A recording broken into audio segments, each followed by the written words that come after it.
আসসালামু আলাইকুম সুপ্রিয় শিক্ষার্থী বন্ধুরা, এআরএসএস একাডেমিতে তোমাদের সবাইকে স্বাগতম। দেখো বন্ধুরা, আমরা আজকে আলোচনা করব হচ্ছে নবম দশম শ্রেণীর রসায়ন বইয়ের রাসায়নিক বিক্রিয়া সপ্তম চ্যাপ্টার রাসায়নিক বিক্রিয়া অধ্যায়ের খুবই গুরুত্বপূর্ণ একটি টপিক, লা শাতেলিয়ার নীতি। মনে রাখবে, লা শাতেলিয়ার নীতি থেকে একটা সৃজনশীল প্রশ্ন হতে পারে, খুবই গুরুত্বপূর্ণ। মোট কথায় একটা প্রশ্ন হবে। সহজভাবে মনে রাখবে যে এখান থেকে কোনোভাবে প্রশ্ন মিস যাবে না, 100% প্রশ্ন হবেই হবে। তাহলে লা শাপেলিয়ার নীতি আমরা গত পর্বে আলোচনা করেছিলাম হচ্ছে তাপোৎপাদী বিক্রিয়া এবং তাপহারী বিক্রিয়া। এরপরে বিক্রিয়া করেছিলাম বিক্রিয়ার গতিবেগ বা বিক্রিয়ার হার। এর পরবর্তী পর্বে আমরা বলেছিলাম গত পর্বে যে আমরা আলোচনা করব হচ্ছে লা শাপেলিয়ার নীতি। আজকে আমরা লা শাপেলিয়ার নীতি আলোচনা করার চেষ্টা করব, খুব সহজভাবে বোঝার চেষ্টা করব। অবশ্যই ভিডিওটি না টেনে সম্পূর্ণ দেখবে, কারণ ভিডিওটি আজকে অনেক মজা হতে চলেছে। দেখো ভাইয়া, আমি যেভাবে লা শাপেলিয়ার নীতি বুঝাবো, আমার বিশ্বাস তুমি এভাবে লা শাপেলিয়ার নীতি বুঝলে কোনোদিন তোমাকে আর লা শাপেলিয়ার নীতি নিয়ে প্রবলেমে পড়তে হবে না। অনেক স্টুডেন্টের মধ্যে একটু গোলমাল করে ফেলে, আমি চেষ্টা করব খুব সহজে মজার ছন্দ দিয়ে মজার ভাবে বোঝানোর। তাহলে অবশ্যই ভিডিওটি না টেনে সম্পূর্ণ দেখবে। আর একটা রিকোয়েস্ট না করলেই নয়, যারা আমার চ্যানেলে নতুন বা চ্যানেলটিকে এখনো সাবস্ক্রাইব করনি, তারা অবশ্যই আমার চ্যানেলটিকে সাবস্ক্রাইব করে বেল নোটিফিকেশন অন করে রাখবা। আর যারা ইতিমধ্যে সাবস্ক্রাইব করেছো, তাদেরকে অসংখ্য ধন্যবাদ। এবার খেয়াল করো, আমরা আলোচনা করব হচ্ছে লা শাপেলিয়ার নীতি। মনে রাখবে, লা শাপেলিয়ার নীতি আলোচনা করতে গেলে প্রথমত আমাদের দুইটা বিষয় জানতে হবে। এক, লা শাপেলিয়ার নীতি আমরা কখন প্রয়োগ করতে পারবো? লা শাপেলিয়ার নীতি আমরা তখনই প্রয়োগ করতে পারবো যখন একটি বিক্রিয়া, অবশ্যই উভমুখী বিক্রিয়া, মনে রাখবে। তাহলে 1 নম্বর শর্ত হিসেবে আমরা কি পাচ্ছি? উভমুখী বিক্রিয়া হতে হবে। উভমুখী বিক্রিয়া যদি না হয়, তাহলে আমরা লা শাপেলিয়ার নীতি প্রয়োগ করতে পারবো না। শর্ত নম্বর 2, অবশ্যই বিক্রিয়াটাকে সাম্যাবস্থায় উপনীত হতে হবে। সাম্যাবস্থা, অবশ্যই বিক্রিয়াটাকে কি অবস্থা থাকতে হবে? সাম্যাবস্থায় থাকতে হবে। খেয়াল করো, তাহলে আমরা লিখে রাখতেছি যে সাম্যাবস্থা। তাহলে বিক্রিয়াটাকে অবশ্যই সাম্যাবস্থায় উপনীত হতে হবে এবং উভমুখী বিক্রিয়া হতে হবে। এবার খেয়াল করো, উভমুখী বিক্রিয়া কি সেটা আমরা গত পর্বে আলোচনা করেছি। যদি না দেখে থাকো, অবশ্যই গত পর্বটা আগে দেখে নিবে, কারণ গত পর্বে আমরা তাপোৎপাদী বিক্রিয়া, তাপহারী বিক্রিয়া, সাম্যাবস্থা এগুলো সবই আলোচনা করেছি। এইবার দেখো, আমরা সাম্যাবস্থা বিষয়টা কি সেটাকে আমরা একটু আলোচনা করা বা এক্সপ্লেইন করার চেষ্টা করি। খেয়াল করো, সাম্যাবস্থা কি? যখন কোনো বিক্রিয়া, অর্থাৎ উভমুখী বিক্রিয়া ছাড়া কিন্তু সাম্যাবস্থায় উপনীত হওয়ার কোনো সুযোগ নাই। মনে রাখবে, যখন কোনো উভমুখী বিক্রিয়া, সম্মুখবর্তী বিক্রিয়ার হার এবং পশ্চাৎমুখী বিক্রিয়ার হার, এই বিক্রিয়ার হারটা কি আমরা গত পর্বে বলেছি, সুতরাং অবশ্যই সেটা আগে দেখে নিবে। কারণ সম্মুখবর্তী বিক্রিয়ার হার এবং পশ্চাৎমুখী বিক্রিয়ার হার সমান হয়ে যায়, অর্থাৎ 1 সেকেন্ডে যে পরিমাণ বিক্রিয়ক থেকে উৎপাদ তৈরি হবে, ঠিক একই সময়ে বা 1 সেকেন্ডে উৎপাদ থেকে একই পরিমাণ বিক্রিয়ক তৈরি হবে। এই ধরনের বিক্রিয়াটাকে বা এই অবস্থাটাকে আমরা বলবো হচ্ছে সাম্যাবস্থা বা সাম্য অবস্থা। আমরা একটা বিক্রিয়ার মাধ্যমে বোঝানোর চেষ্টা করি যে নাইট্রোজেন এবং কি হাইড্রোজেন বিক্রিয়া করে উৎপন্ন করে হচ্ছে কি NH3। এই যে এটাই হচ্ছে কি একটা উভমুখী বিক্রিয়া। এই যে উভমুখী বিক্রিয়াটা আমরা সমতা করিনি, সমতা করলে এটা দাঁড়াচ্ছে হলো, এই জায়গাতে আমরা 2 দিতে পারি, এই জায়গাতে আমরা 3 দিতে পারি, তাহলেই দেখো এটা কিন্তু সমতা হয়ে গেল। তাহলে এই যে সমতা করার পরে এই বিক্রিয়াটাতে, উভমুখী বিক্রিয়াটাতে রাসায়নিক সাম্যাবস্থা বোঝার চেষ্টা করব। সাম্যাবস্থা মানে কি? ধরে নিলাম যে 1 সেকেন্ডে বিক্রিয়ক থেকে, অর্থাৎ নাইট্রোজেন এবং হাইড্রোজেন থেকে এটা উৎপন্ন হচ্ছে 5 কিলোজুল। 1 সেকেন্ডে ধরে নিলাম এটা 5 কিলোজুল উৎপন্ন হচ্ছে 1 সেকেন্ডে। আবার ঠিক একই পরিমাণ বা 1 সেকেন্ডে এই যে এটা থেকে, এবার এই জায়গা থেকে 1 সেকেন্ডে এই পাশে উৎপন্ন হবে কি 5 কিলোজুল। এই অবস্থাটাকে আমরা বলবো হচ্ছে রাসায়নিক সাম্যাবস্থা। তাহলে এই বিষয়টা কি, যে যে পরিমাণ বা যে বিক্রিয়ায়, অর্থাৎ বিক্রিয়ার এমন একটা সিচুয়েশন বা অবস্থায়, যে সময়ে, একক সময়ে বা নির্দিষ্ট সময়ে বিক্রিয়ক থেকে উৎপাদ তৈরি হওয়ার যে হার, আবার উৎপাদ থেকে বিক্রিয়ক তৈরি হওয়ার হার, এই দুটো কি হবে? সমান হয়ে যাবে। সেই অবস্থাটাকে আমরা বলবো হচ্ছে রাসায়নিক সাম্যাবস্থা। এই বিষয়টা যদি আমরা একটু গ্রাফের মাধ্যমে বোঝার চেষ্টা করি, তাহলে দেখো কেমন হয়। খেয়াল করো গ্রাফটা একটু। আমরা এটাকে যদি আমরা একটা গ্রাফ কাগজে চেষ্টা করি, এটা মনে রাখি, এটা গ্রাফ কাগজ ধরে নিলাম, এটা এক্স অক্ষ, এটা কি ওয়াই অক্ষ। তাহলে এই জায়গা থেকে 0 0 বিন্দু। এখন দেখো বন্ধুরা, আমরা কি করতেছি, যে এই গ্রাফ কাগজে প্রথমত আমরা বিক্রিয়, এই যে সম্পূর্ণ বিক্রিয়াটাকে যদি বোঝার চেষ্টা করি, তাহলে কি হচ্ছে, প্রথমত বিক্রিয়কের মানটা কি সর্বোচ্চ না, ধরে নিচ্ছি। দেখো, এই যে মনে করো আমি বিক্রিয়া শুরু করিনি, বিক্রিয়া এখনো শুরু হয়নি, নাইট্রোজেন এবং হাইড্রোজেন নিয়েছে শুধুমাত্র, তার মানে এই অবস্থায় নাইট্রোজেন এবং হাইড্রোজেনের পরিমাণটা সর্বোচ্চ না, তখন বিক্রিয়কের পরিমাণটা কি 0 না। মনে রাখবে, বিক্রিয়া যখন শুরুই হয়নি, আমি বিক্রিয়া শুরু করিনি, তার মানে কি বিক্রিয়কের মান, উৎপাদের মানটা কি 0। উৎপাদের মানটা যখন 0, তখন বিক্রিয়কের মানটা কি সর্বোচ্চ। এই যে দেখো, আমরা এই জায়গাতে নিচ্ছি হলো উৎপাদ, এই জায়গাতে নিচ্ছি হলো উৎপাদ, আর এই জায়গাতে নিচ্ছি কি বিক্রিয়ক। যখন বিক্রিয়কের মানটা সর্বোচ্চ, তখন উৎপাদের মানটা কি 0, তখন উৎপাদের মানটা সর্বনিম্ন।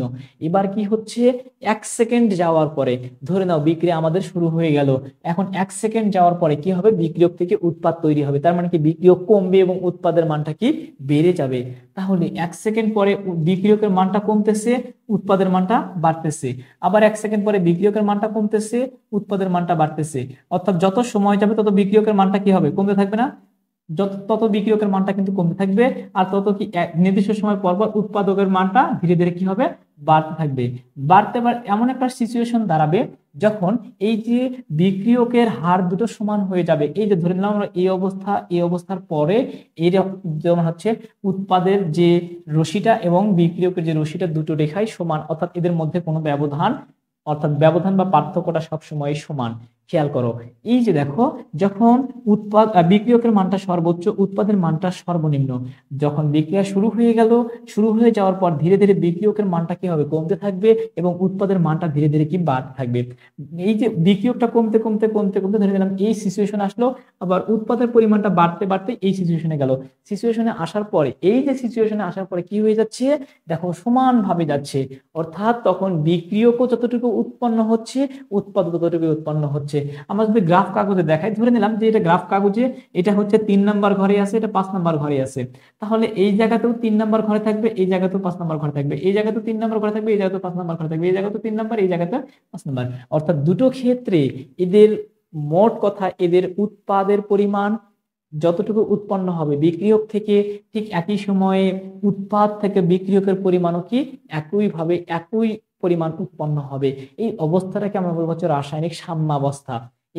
এই অক্ষ বরাবর নিয়ে হচ্ছে সময়, এবং এই অক্ষ বরাবর নিতে পারি আমরা ঘনমাত্রা, সময় এবং ঘনমাত্রা। অর্থাৎ প্রথমত বিক্রিয়কের পরিমাণটা সর্বাধিক, তখন উৎপাদের পরিমাণটা ছিল 0, এরপর সময় যত গড়াচ্ছে তত বিক্রিয়কের পরিমাণ কমতেছে, এবং সময় যত গড়াচ্ছে উৎপাদের পরিমাণটা তত বাড়তেছে। এই যে এই অবস্থা ঘটতে ঘটতে এমন একটা সিচুয়েশন দাঁড়ায়, তারপর থেকে আর বিক্রিয়া আমরা বাহ্যিক চোখে দেখলে হয় না, মনে হবে হয় না, কিন্তু প্রকৃতপক্ষে বিক্রিয়া কিন্তু থেমে যায় না। এই অবস্থায় এসে যতটুকু বিক্রিয়ক উৎপন্ন হয়, ঠিক একই পরিমাণে উৎপাদ উৎপন্ন হয়, বা বিক্রিয়ক থেকে উৎপাদ হয়, উৎপাদ ভেঙে আবার কি বিক্রিয়কে পরিণত হয়। এই অবস্থাটাকে আমরা বলবো হচ্ছে রাসায়নিক সাম্যাবস্থা। মনে রাখবে, সাম্যাবস্থায় কিন্তু বিক্রিয়া থেমে যায় না। আমরা বাহ্যিকভাবে বা খালি চোখে দেখলে আমাদের মনে হয় যে বিক্রিয়াটা হয়তো থেমে গেছে, কিন্তু বিক্রিয়া প্রকৃতপক্ষে থেমে যায় না। অর্থাৎ এই ক্ষেত্রে এসে বিক্রিয়ক ভেঙে উৎপাদের হার এবং উৎপাদ থেকে বিক্রিয়কের হারটা সমান হয়ে যায় বলে আমরা খালি চোখে দেখলে মনে হয় বিক্রিয়া থেমে গেছে, কিন্তু বিক্রিয়া প্রকৃতপক্ষে থেমে যায় না। তাহলে আমরা লা শাতেলিয়ার নীতি বা লা চ্যাটেলিয়ার নীতি, কোন কোন বই পুস্তকে বা কোন রাইটার বলে থাকে এটাকে লা চ্যাটেলিয়ার নীতি, আবার কোন কোন বই পুস্তকে বা লেখা থাকে এটা হচ্ছে কি লা শাতেলিয়ার নীতি। ভাইয়া বা আপুরা দুটোই কিন্তু রাইট। তোমরা যদি লা চ্যাটেলিয়ার নীতি বলো তাও ঠিক আছে, তোমরা যদি লা শাতেলিয়ার নীতি বলো তাও তোমাদের জন্য ঠিক আছে। মনে রাখবে, এটা তুমি যেটাই উচ্চারণ করো না কেন ঠিক আছে। এবার তাহলে সাম্যাবস্থাটা কি তোমরা বুঝতে পারছো। আর উভমুখী বিক্রিয়া কি সেটা তো আমরা গত পর্বে আলোচনা করেছিলাম। তাহলে উভমুখী বিক্রিয়া হতে হবে, সাম্যাবস্থা হতে হবে, তবেই আমরা কি লা শাতেলিয়ার নীতি প্রয়োগ করতে পারবো।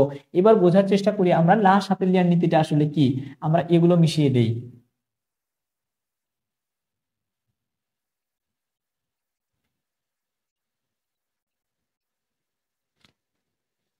দেখো বন্ধুরা, এবার আমরা আলোচনা করব লা শাতেলিয়ার নীতিটা অ্যাকচুয়ালি কি।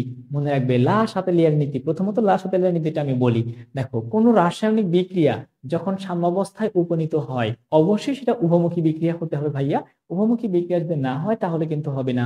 কোনো উভমুখী বিক্রিয়া যখন সাম্যাবস্থায় উপনীত হয় তখন আমরা তিনটা নিয়ামক, অর্থাৎ চাপ, তাপ, ঘনমাত্রা, তিনটা নিয়ামক, একটা হচ্ছে চাপ, একটা হচ্ছে তাপ, আর একটা হচ্ছে ঘনমাত্রা। এই চাপ, তাপ, ঘনমাত্রা, এই তিনটা নিয়ামকের যে কোনো একটা যদি পরিবর্তন করি, চাপ, তাপ বা ঘনমাত্রা কোনো একটা নিয়ামকের যদি পরিবর্তন করি, তাহলে বিক্রিয়ার গতিবেগ বা হার এমন ভাবে পরিবর্তিত হয় বা এমন দিকে পরিবর্তিত হয় যে এই যে চাপ, তাপ, ঘনমাত্রা, এই তিনটা ফলাফল বা পরিবর্তনের ফলাফলটা প্রশমিত হয়ে যায়।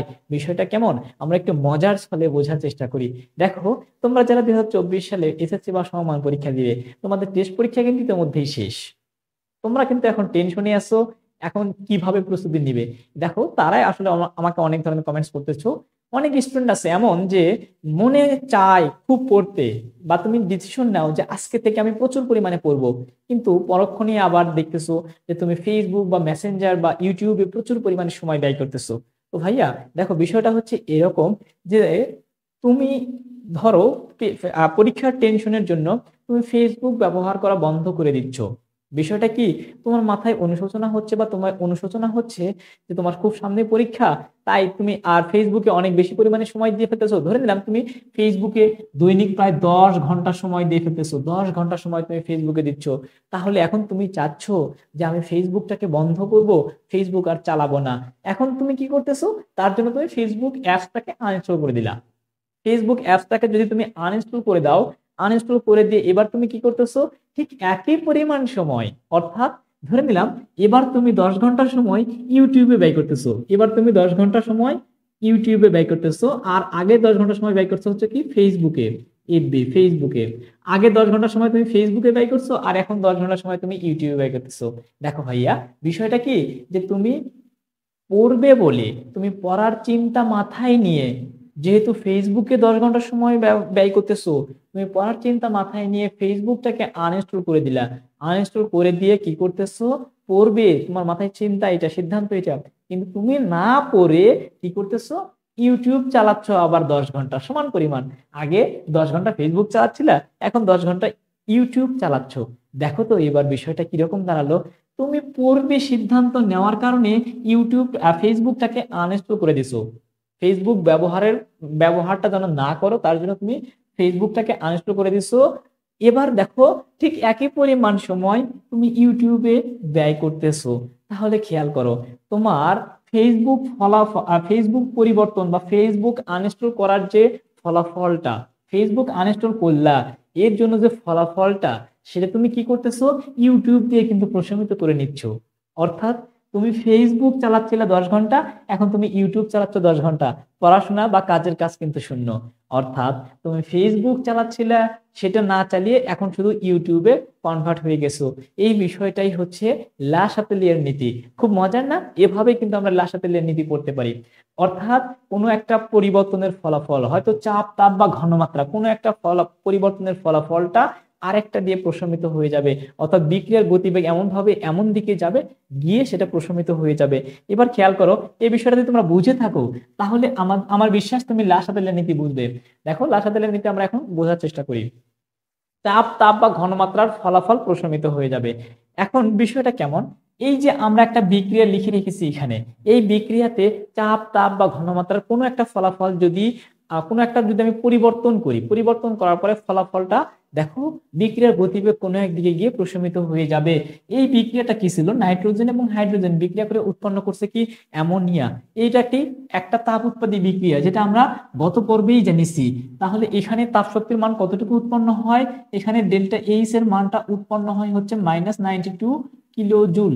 -92 কিলোজুল পরিমাণ তাপ শক্তি এটা উৎপন্ন হয়, এটা তাপ উৎপাদী বিক্রিয়া, এটা আমরা জানি, গত পর্বে আমরা এটা আলোচনা করেছিলাম। আর ডেল্টা এক্স এর মানটা কোথায় থাকলে কিরকম হবে বিক্রিয়া সেটাও তো আমরা গত পর্বে আলোচনা করেছিলাম। এবার দেখো, এই যে আমরা এই বিক্রিয়াটিতে যদি চাপ, তাপ বা ঘনমাত্রার পরিবর্তন করি তাহলে বিক্রিয়ার গতিবেগ কোন দিকে যাবে, এটাই আসলে বুঝবার বিষয় বা জানবার বিষয় লা শাতেলিয়ার নীতি থেকে। তাহলে প্রথমত লা শাতেলিয়ার নীতিতে আমরা যদি তাপের প্রভাব আলোচনা করি, প্রথমত আমরা আলোচনা করতেছি কি তাপের প্রভাব। প্রথমত আমরা আলোচনা করতেছি হচ্ছে তাপের প্রভাব। দেখো বন্ধুরা, এই বিক্রিয়াতে তাপের প্রভাব আছে কি না সেটা আমরা বুঝবো কিভাবে, সহজভাবে মনে রাখবে, তাপ উৎপাদী বিক্রিয়া এবং তাপারি বিক্রিয়ার ক্ষেত্রে তাপের প্রভাব থাকেই, প্রত্যেকটা বিক্রিয়াতে তাপের প্রভাব থাকেই। এখন আমরা যদি এই বিক্রিয়াতে তাপ প্রয়োগ করি তাহলে কি ঘটনা ঘটবে? প্রথমত এই যে এই বিক্রিয়াতে তাপ প্রয়োগ করি তাহলে কি ঘটনা ঘটবে, আরেকটা হচ্ছে তাপ যদি শোষণ করি অর্থাৎ তাপ যদি বের করে নেই তাহলে কি ঘটনা ঘটবে। দেখো, আমি এই বিষয়টা বোঝানোর জন্য তোমাদেরকে একটু মজার ছলে এভাবে বলার চেষ্টা করতেছি, যেহেতু এটা একটা তাপ উৎপাদী বিক্রিয়া, নিঃসন্দেহে এটুকু তোমরা জানো, কারণ এটা ডেল্টা এক্স এর মানটা কি ঋণাত্মক, ডেল্টা এক্স এর মান ঋণাত্মক হলে সেটা তাপ উৎপাদী বিক্রিয়া। যেহেতু এটা একটা তাপ উৎপাদী বিক্রিয়া তার মানে কি, যে বিক্রিয়ক থেকে উৎপাদ তৈরি হওয়ার সময় তাপ শক্তি উৎপন্ন হচ্ছে, অর্থাৎ এখানে বিক্রিয়ক থেকে যখন উৎপাদটা তৈরি হচ্ছে তখন এই জায়গা থেকে এই যে উৎপাদের সাথে সাথে আমরা তাপ শক্তিও পেয়ে যাচ্ছি। তার মানে বোঝা যাচ্ছে যে এই পাশে তাপ শক্তির মানটা কি আছে, কম আছে না, এই পাশে তাপ শক্তির মানটা কি আছে বন্ধুরা, বেশি আছে। খেয়াল করো, এই পাশে তাপ শক্তির মান কম আছে, এই পাশে তাপ শক্তির মানটা কি আছে, বেশি আছে। সহজভাবে একটু মনে রাখবে, যে পাশে তাপ শক্তির মানটা বেশি আছে আমরা তাকে মনে করব ধনী, আমরা তাকে মনে করব কি ধনী। তাহলে এই পাশে যেহেতু তাপ শক্তির পরিমাণটা বেশি তাহলে এ হচ্ছে ধনী, আর যেহেতু এই পাশে তাপ শক্তির পরিমাণটা কম তার মানে এ হচ্ছে কি গরিব। দেখো, এভাবে আমরা বোঝার চেষ্টা করব ধনী এবং গরিবের মাধ্যমে, খুব সহজভাবে বুঝবে। তাহলে এই পাশে তাপ শক্তির মানটা বেশি, কেন বেশি, কারণ এটা তাপ উৎপাদী বিক্রিয়া, তাই এই পাশে তাপ শক্তির পরিমাণটা যেহেতু উৎপন্ন হচ্ছে তাপমাত্রা তার মানে তাপ শক্তির পরিমাণটা বেশি, তাই আমি এটা ধরে নিলাম ধনী। আবার এই পাশে আমি ধরে নিলাম কি গরিব। এই যে ধনী এবং গরিব যদি তুমি বুঝতে পারো ভাইয়া, দেখো তাপ উৎপাদী বিক্রিয়া কিন্তু শেষ, অর্থাৎ তাপমাত্রার প্রভাবটা কিন্তু শেষ। খেয়াল করো কিভাবে, এই যে ধনী এবং গরিব যদি শুধু নির্ণয় করতে পারো যে কোন জায়গাতে তাপমাত্রার পরিমাণটা বেশি হচ্ছে কোন জায়গাতে তাপমাত্রার পরিমাণটা কম হচ্ছে, এই জায়গাতে আমরা এবার কি করব, যদি তাপ দেই তাহলে কি ঘটনা ঘটবে, অর্থাৎ এই বিক্রিয়াতে আমি যদি বাহির থেকে তাপ প্রয়োগ করি, তাপমাত্রা যদি আমি বাড়ানো হয় তাহলে কি ঘটনা ঘটবে, তাপমাত্রা বাড়াতে পারি আমি, তাপমাত্রা বাড়ালে কি ঘটবে, আর তাপমাত্রা কমালে কি ঘটবে। দেখো, তাপমাত্রা বাড়ালে এবং দুই হচ্ছে কি তাপমাত্রা কমালে দুইটা ঘটনা ঘটতে পারে। তো আমি প্রথমত তাপমাত্রা বাড়াই, তাপমাত্রা বাড়ালে কি ঘটনা ঘটবে, এই যে ধনী এবং গরিব নির্ণয় করতে পারলেই দেখবে বিক্রিয়া সহজ, অর্থাৎ তাপমাত্রা বাড়ালে কি হবে এবং কমালে কি হবে সহজে বুঝে যাবে। এবার খেয়াল করো, তাপমাত্রা যদি বাড়ানো হয়, একটা জিনিস খেয়াল করো বন্ধুরা, ধরো তুমি কাউকে সাহায্য করবে, তাহলে তুমি কাকে সাহায্য করবে, গরিবকে নাকি ধনীকে? তুমি নিশ্চয়ই বলবে যে আমি অবশ্যই কি করব, গরিবকে সাহায্য করব। অর্থাৎ তুমি যে সাহায্য করতেছো এটাকে আমরা ধরতেছি তাপমাত্রা বা তাপ, অর্থাৎ তুমি তাপ প্রয়োগ করতেছো, তাহলে তাপ প্রয়োগ করলে সেই তাপটা কার দিকে যাবে, ধনীর দিকে নাকি গরিবের দিকে? অবশ্যই তুমি বলবে কি আমি গরিবকে সাহায্য করবো, তার মানে কি গরিবের দিকে। তার মানে তুমি যদি এই বিক্রিয়াতে তাপমাত্রা দাও তাহলে বিক্রিয়াটা কোন দিকে যাবে, বিক্রিয়াটা যেহেতু গরিব এই যে বাম দিকে, তার মানে বিক্রিয়াটা কি হবে বাম দিকে সরে আসবে।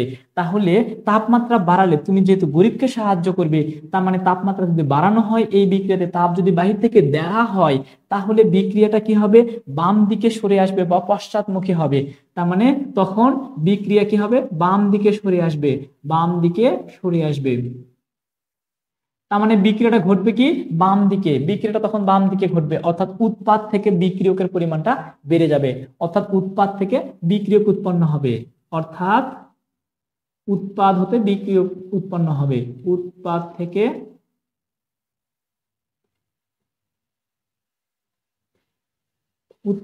বিক্রিয়ক উৎপন্ন হবে, উৎপাদ থেকে বিক্রিয়ক উৎপন্ন হবে। এটা হচ্ছে কি তাপমাত্রা বাড়ালে। এবার দেখো বন্ধুরা, তাপমাত্রা যদি কমায় তাহলে কি ঘটনা ঘটবে, এই যে দেখো তাপমাত্রা কমানো মানে কি, এবার ধরো বন্ধু তোমারই সাহায্য করা দরকার বা তোমারই সাহায্য নেয়ার দরকার, তোমারই সাহায্য নেয়ার দরকার।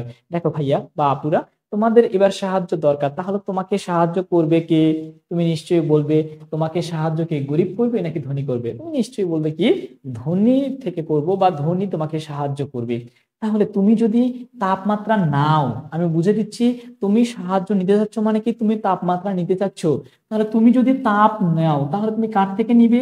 দেখো, গরিবের থেকে নিবে নাকি ধনীর থেকে নিবে? তুমি নিশ্চয়ই বলবে কি আমি ধনীর থেকে নিব। তাহলে ধনীর থেকে তুমি যদি তাপমাত্রা নাও, তাপমাত্রা যদি বের করে নাও, তাপ বের করে নিলে এই জায়গাতে তাপের ঘাটতি হবে না? যেহেতু তখন উৎপাদের বেলায় তাপের ঘাটতি এসে যাবে, কারণ তুমি তাপমাত্রা বের করে নিচ্ছ, তখন উৎপাদে তাপের ঘাটতি হওয়ার কারণে তখন এই যে বিক্রিয়ক থেকে উৎপাদ তৈরি হবে, অর্থাৎ বিক্রিয়া তখন কি হবে? ডান দিকে সরে যাবে। বিক্রিয়া তখন ডান দিকে সরে যাবে। এই ডান দিকে মানে কি বিক্রিয়ক থেকে উৎপাদের পরিমাণটা বেড়ে যাবে, বিক্রিয়ক থেকে উৎপাদের পরিমাণটা বেড়ে যাবে, ডান দিকে সরে যাবে। আর এটা কি বাম দিকে সরে যাবে। দেখো খেয়াল করো, যেহেতু তাপমাত্রা আমি এখানে কমাচ্ছি বা বের করে নিচ্ছি, তাহলে আমি কি নিব? ধনীর থেকে নিব। ধনীর থেকে যদি বের করে নিই তাহলে বিক্রিয়া ডান দিকে সরে যাবে। বিক্রিয়া ডান দিকে সরে যাবে অর্থটা কি? যে বিক্রিয়ক থেকে উৎপাদের পরিমাণটা বেড়ে যাবে, অর্থাৎ বিক্রিয়ক থেকে উৎপাদ তৈরি হবে। এই যে দেখো, এখানে তাপ প্রয়োগ করলে বিক্রিয়া বাম দিকে সরে গিয়ে বিক্রিয়ার ফলাফলটা এমন একটা সিচুয়েশন দাঁড়াবে বা বিক্রিয়ার গতিবেগটা এমন একটা সিচুয়েশন দাঁড়াবে যে তাপ প্রয়োগ করছো এই বিষয়টা বোঝাই যাবে না। তখন বিক্রিয়াটা বাম দিকে এমন ভাবে সরে আসবে, তুমি যে তাপ প্রয়োগ করছো এই জিনিসটা বোঝা যাবে না। আবার তুমি যে তাপ শোষণ করে নিছো এই জিনিসটাও বোঝা যাবে না, কারণ তখন বিক্রিয়ার গতিবেগটা এমন ভাবে সামনের দিকে যাবে, গিয়ে এমন ভাবে ফলাফলটা প্রশমিত করবে, তুমি যে তাপমাত্রা এখানে কমিয়ে নিছো বা বের করে নিছো সেটাও কিন্তু বোঝা যাবে না। এটাই হচ্ছে তাপমাত্রার প্রভাব। এই বিষয়টা তোমরা একটু শুধু ব্যাখ্যা করে লিখবে, মনে রাখবে। সে এই ব্যাখ্যা লিখতে গিয়ে কখনোই ধনী গরিব লেখার দরকার নেই, এটা আমরা একটু বোঝার জন্য বলতেছি, মজার ছলে। তাহলে দেখো, তোমরা নিশ্চয়ই বুঝে গেছো যে এই যে বিক্রিয়াতে তাপ প্রয়োগ করলে কি ঘটবে, তাপমাত্রা বের করে নিলে কি হবে। এটা আমরা তাপ উৎপাদী বিক্রিয়ার ক্ষেত্রে বললাম, এমনটা হতে পারে তাপহারী বিক্রিয়ার ক্ষেত্রেও। তাপহারী বিক্রিয়ার ক্ষেত্রে কি হয়, এই পাশে তাপমাত্রার পরিমাণ বেশি হয়, তখন শুধু এই পাশে হয়ে যাবে ধনী, তখন শুধু এই পাশে হয়ে যাবে ধনী, এই পাশে হয়ে যাবে গরিব। তুমি শুধু ধনী এবং গরিব নির্ণয় করতে পারলেই হয়ে যাবে, ধনী এবং গরিব নির্ণয় করতে পারলেই হয়ে যাবে, এছাড়া আর এখানে কিচ্ছু নাই। ধনী এবং গরিব যদি নির্ণয় করতে পারো বন্ধুরা, তাহলে দেখবে খুব সহজেই তুমি কিন্তু এই বিষয়টা বুঝতে পারতেছো। তখনও তো কি হবে, কারণ তুমি গরিবকে সাহায্য করবে, তুমি যদি তাপমাত্রা দাও, আবার যদি তাপমাত্রা বের করে নাও তারা ধনীর থেকে নিবে। ক্লিয়ার? এভাবে তোমরা তাপমাত্রার প্রভাবটা বুঝতে পারবে। এবার দেখো, আমরা চেষ্টা করব চাপের প্রভাব আলোচনা করতে। চাপের প্রভাব অর্থাৎ লা শাপেলিয়ার নীতিতে চাপের প্রভাব। চাপ প্রয়োগ করলে কি হবে, বা চাপ শোষণ করে নিলে বা চাপ বের করে নিলে কি ঘটনা ঘটবে। এবার খেয়াল করো, আমরা একই ঘটনা দেখব হচ্ছে চাপের ক্ষেত্রে।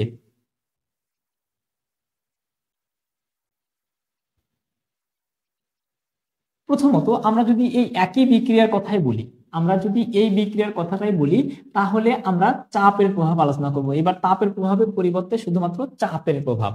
এবার দেখবো আমরা চাপের প্রভাব।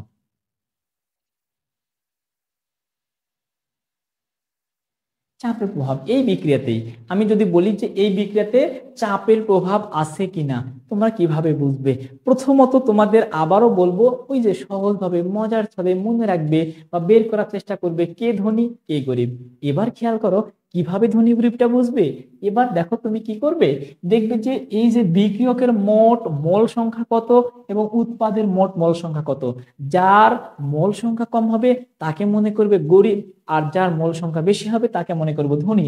দেখো তো বন্ধুরা, বিক্রিয়কের মোট মোল সংখ্যা কত, এখানে আছে 1 মোল, তাহলে 1 যোগ এখানে আছে 3 মোল 3, তাহলে বিক্রিয়কের মোট মোল সংখ্যা 4 এবং উৎপাদের মোট মোল সংখ্যা কত 2। এটুকু তো তোমরা নিশ্চয়ই জানো যে বিক্রিয়কে সামনে যেটা থাকে সেটা মোল সংখ্যা। তাহলে এখানে 1 মোল নাইট্রোজেন এবং 3 মোল হাইড্রোজেন গ্যাস আছে, মোটে 4 মোল, আর উৎপাদ আছে কয় মোল 2 মোল। এবার খেয়াল করো, যার মোল সংখ্যা বা ঘনমাত্রার পরিমাণ কম থাকবে তাকে আমরা কি বলবো, গরিব।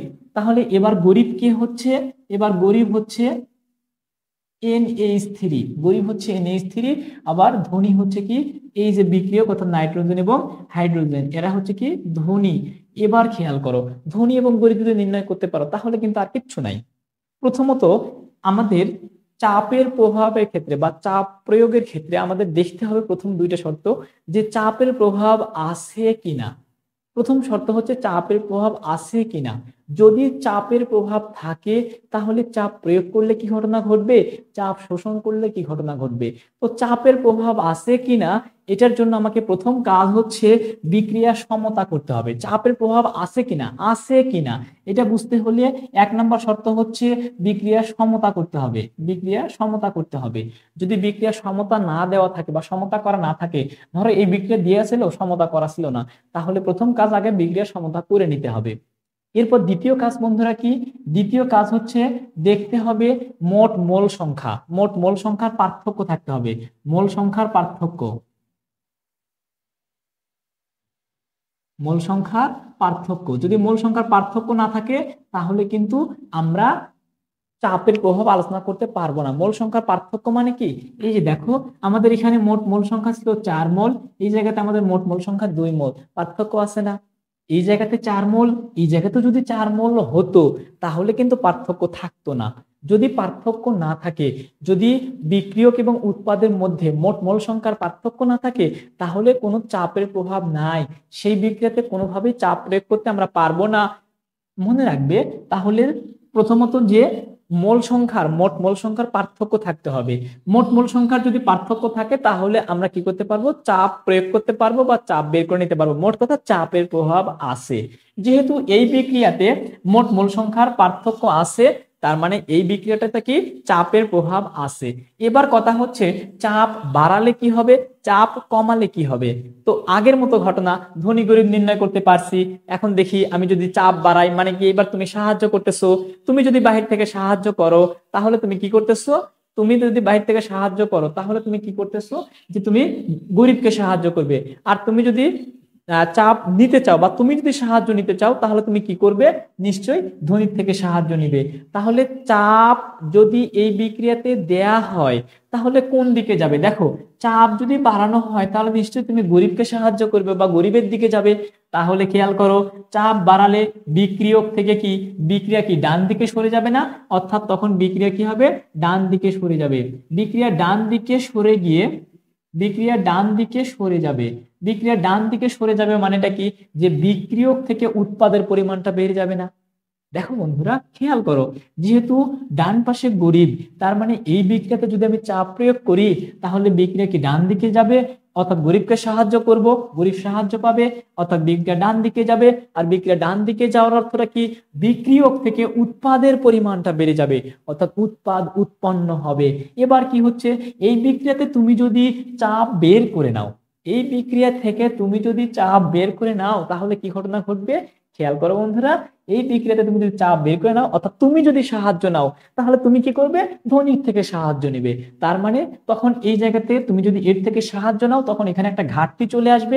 আর এখানে ঘাটতি চলে আসার কারণে তখন বিক্রিয়াটা কি পশ্চাৎমুখী হবে, অর্থাৎ বিক্রিয়াটা তখন বাম দিকে সরে আসবে, বিক্রিয়া তখন বাম দিকে সরে আসবে। দেখো বাম দিকে সরে আসার অর্থটা কি, অর্থাৎ বিক্রিয়কের পরিমাণটা বেড়ে যাওয়া। বন্ধুরা খুব ভালো করে খেয়াল করো, তাহলে বিক্রিয়া যখন বাম দিকে সরে আসবে তখন বিক্রিয়কের পরিমাণটা বেড়ে যাবে, উৎপাদের পরিমাণটা কমে যাবে। এই যে বিক্রিয়া যে কোনো একদিকে গতিশীল হয়ে চাপ তাপ বা ঘনমাত্রার প্রভাবটা প্রশমিত করে দেয়। তাহলে তোমরা চাপের প্রভাবটা বুঝতে পারছো। এবার দেখো আমরা এই বিক্রিয়াতে উদাহরণ দিলাম চাপের প্রভাব আছে, আমি বলতেছি চাপের প্রভাব থাকতেও পারে নাও থাকতে পারে। এরকম যে নাই চাপের প্রভাব নাই, আমরা এরকম একটা বিক্রিয়া দেখি, খেয়াল করো চাপের প্রভাব নাই এরকম একটা বিক্রিয়া যদি আমরা দেখার চেষ্টা করি তাহলে দেখো নাইট্রোজেন গ্যাস এবং অক্সিজেন গ্যাস বিক্রিয়া করলে উৎপন্ন করবে নাইট্রাস অক্সাইড। এই যে দেখো আমরা যদি এই বিক্রিয়াটাকে সমতা করি তাহলে কি করব, দেখো নাইট্রোজেন আছে এখানে দুইটা, অক্সিজেন আছে এখানে দুইটা, তার মানে আমি একটা সামনে 2 দেব, সামনে 2 দিলে দেখো সমতা হয়ে গেছে না, হ্যাঁ বিক্রিয়া কিন্তু সমতা হয়ে গেছে। তাহলে শর্ত নাম্বার 1 সমতা করতে হবে। শর্ত নাম্বার 2 কি, শর্ত নাম্বার 2 হচ্ছে মোট মোল সংখ্যার পার্থক্য থাকতে হবে। যদি থাকে তাহলে চাপের প্রভাব থাকবে, যদি পার্থক্য না থাকে তাহলে চাপের প্রভাব থাকবে না। এবার খেয়াল করো তো, এই জায়গাতে মোল সংখ্যা 1, এই জায়গাতে মোল সংখ্যা 1, তার মানে বিক্রিয়কের মোট মোল সংখ্যা কত হচ্ছে বন্ধুরা, মোট মোল সংখ্যা হচ্ছে 2 এবং উৎপাদেরও মোট মোল সংখ্যা কত 2।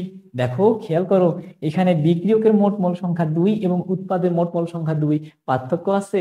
অর্থাৎ আমরা যদি এটা বিয়োগ করি বিয়োগফল কিছু পাবো, পাবো না। যেহেতু পার্থক্য নাই, বিক্রিয়ক এবং উৎপাদের মধ্যে কোনো পার্থক্য নাই, তার মানে এই বিক্রিয়াতে চাপের প্রভাব নাই। এই বিক্রিয়াতে কি নাই? চাপের প্রভাব নাই।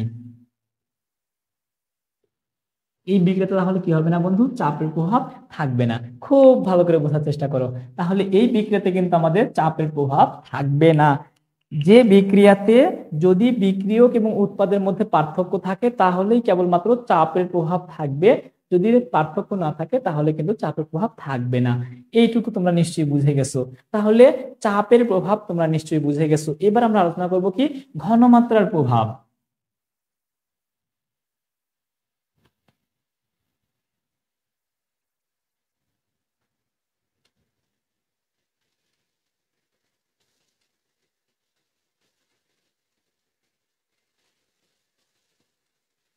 দেখো বন্ধুরা, আমরা চেষ্টা করতেছি এই বিক্রিয়াতেই ঘনমাত্রার প্রভাব বুঝাইতে।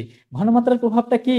অর্থাৎ এই যে বিক্রিয়া থেকে ঘনমাত্রা মানে হচ্ছে পরিমাণটা, আমরা যদি এই যে ঘনমাত্রাটা অর্থাৎ এই যে বিক্রিয়ক থেকে উৎপাদ তৈরি হচ্ছে, এখান থেকে যদি আমরা ঘনমাত্রা বের করে নেই, ঘনমাত্রার প্রভাব ঘনমাত্রার প্রভাব। দেখো, এই যে বিক্রিয়া থেকে যদি আমরা উৎপাদটাকে সরে নেই, তার মানে কি উৎপাদের ঘাটতি থেকে যাবে। আর উৎপাদের ঘাটতি থেকে যাবে অর্থটা কি? তখন বিক্রিয়ক থেকে উৎপাদ পরিণত হবে বা উৎপাদ তৈরি হবে। অর্থাৎ আমি যদি উৎপাদ বের করে নেই তাহলে বিক্রিয়া ডান দিকে সরে যাবে। যদি আমরা উৎপাদের পরিমাণটা বের করে নেই তাহলে বিক্রিয়া ডান দিকে সরে যাবে। আর ডান দিকে সরে যাবে অর্থটা কি? বিক্রিয়ক থেকে উৎপাদ তৈরি হবে। এবার যদি আমরা কি করি, এখানে বিক্রিয়কেই যোগ করি, অর্থাৎ বিক্রিয়ক আর বাহির থেকে নিয়ে এসে যোগ করে দেই, বা বাহির থেকে নাইট্রোজেন এবং হাইড্রোজেনকে যদি আমি বাড়িয়ে দেই, তাহলে কি হবে? বিক্রিয়া সামনের দিকে গতিশীল হবে। আবার যদি আমি নাইট্রোজেন এবং হাইড্রোজেনকেই বের করে নেই তাহলে কি হবে? বিক্রিয়া পিছনের দিকে আসবে। আমরা দুটো ঘটনা ঘটতে পারি এখান থেকে। আমরা বিক্রিয়কের ক্ষেত্রেও বলতে পারি, উৎপাদের ক্ষেত্রেও বলতে পারি। আমরা বিক্রিয়কের ক্ষেত্রেও বিক্রিয়ক প্রয়োগও করতে পারি, অর্থাৎ বিক্রিয়ক দিতে পারি, আবার বিক্রিয়ক বের করে নিতে পারি। আমরা যদি এখানে বিক্রিয়ক অতিরিক্ত যোগ করি তাহলে বিক্রিয়কের পরিমাণ বেড়ে যাবে, অর্থাৎ বিক্রিয়া ডান দিকে সরে যাবে। আবার যদি বিক্রিয়কের পরিমাণটা বের করে নেই, অর্থাৎ নাইট্রোজেন এবং হাইড্রোজেনকে সরে নেই, তাহলে উৎপাদ থেকে বিক্রিয়কে উৎপন্ন হবে, অর্থাৎ বাম দিকে অগ্রসর হবে। আবার খেয়াল করো, আমি যদি ক্ষেত্রে উৎপাদ যদি আমি বের করে নেই তাহলে উৎপাদের ঘাটতি থাকবে, অর্থাৎ বিক্রিয়া ডান দিকে যাবে। আবার যদি উৎপাদ প্রয়োগ করি তাহলে বিক্রিয়া কি হবে? বাম দিকে সরে আসবে। এই যে তোমার হচ্ছে ঘনমাত্রার প্রভাবটা আমরা খুব সহজে বুঝে গেলাম। ঘনমাত্রার প্রভাব নিয়ে তেমন কিছু নাই। তাহলে দেখো বন্ধুরা, তোমরা নিশ্চয়ই চাপ, তাপ এবং ঘনমাত্রার প্রভাব বুঝে গেছো, অর্থাৎ লা সাতেলিয়ার নীতি বুঝে গেছো। এরপরও তোমরা আমাকে কমেন্টস জানিয়ে দিবা যে তোমরা আসলেই লা সাতেলিয়ার নীতি বুঝতে পারছো কিনা। যদি না বুঝে থাকো সেটা অবশ্যই কমেন্টসে জানিও। আর যদি ভিডিওটি ভালো লেগে থাকে তাহলে অবশ্যই বন্ধুদের মাঝে বেশি বেশি শেয়ার করে দিও। আর আমার চ্যানেলটিকে অবশ্যই সাবস্ক্রাইব করতে ভুলো না যেন। ধন্যবাদ।